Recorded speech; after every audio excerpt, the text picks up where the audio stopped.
99.9 KTDY, the best variety of the 80s, 90s, and today.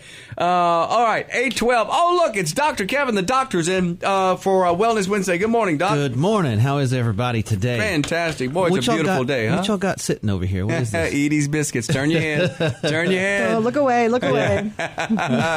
Go in the opposite direction.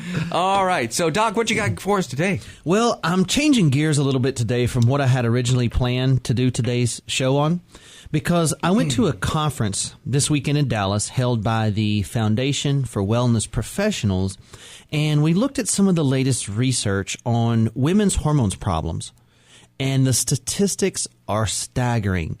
Did you just say on the radio we're going to talk about women's hormone problems? Correct. This is a show for males too, ladies and gentlemen. You might learn something. Ladies, call your husbands right now. Right this minute. Okay. So get on the radio. Quick. Turn it on. 8 out of 10 women say they either already have a hormone problem or are developing hormone problems. And 8 out of 10. And these are the ones who admit it. Yes, yeah, the other two are lying. You tried to tell them and they killed you. 8 out of 10. 8 out of 10. Two liars. So we looked at some of the latest research on 3 very specific hormonal areas: the thyroid, the female hormones, and the stress hormones. And we looked at how these hormones are interrelated and how they sort of affect each other.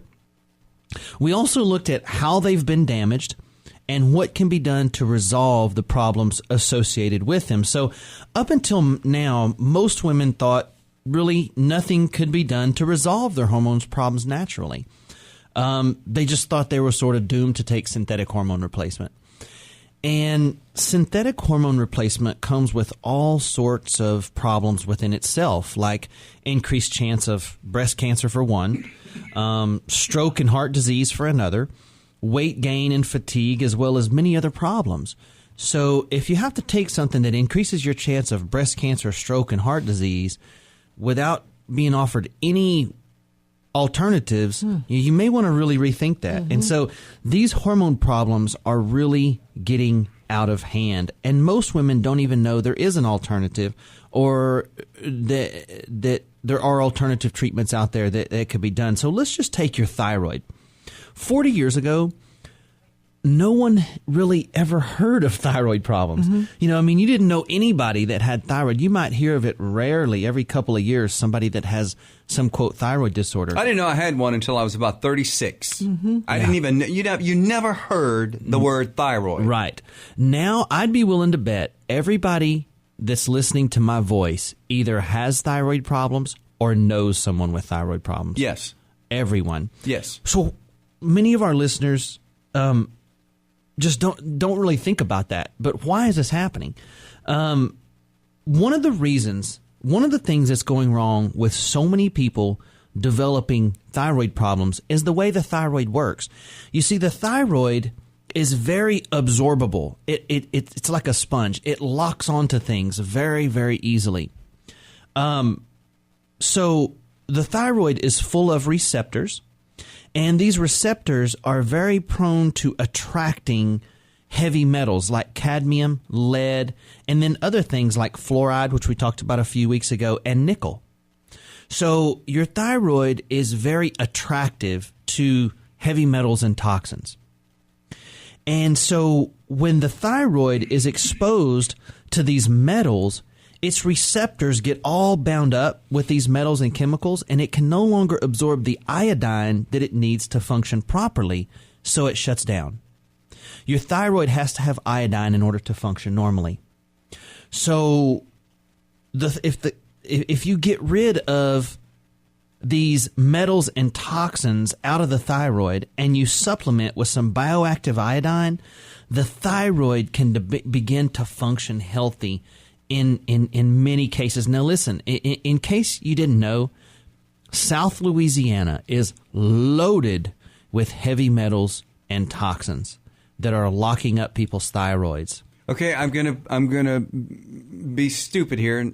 That's okay. But is it in the air? Or things we touch? Where is it? All of that. It's in our water. It's in our air. It's on our ground. Comes from all the industrial plants, all the chemicals, all the agriculture. All of that releases heavy metals, toxins. So it's everywhere, literally. Well, I mean, it's in the water, it's in the air. Yeah, we live in a very heavy metal and chemically toxic environment now, just because of the 100 years of industry that we've been around. Yeah.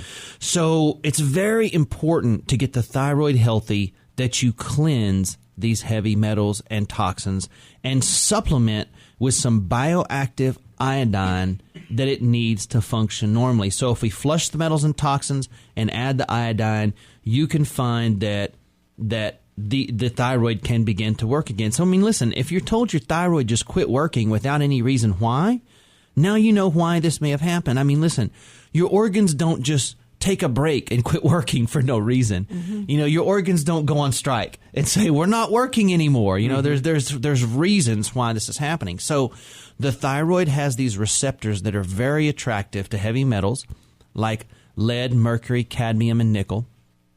And fluoride's another one.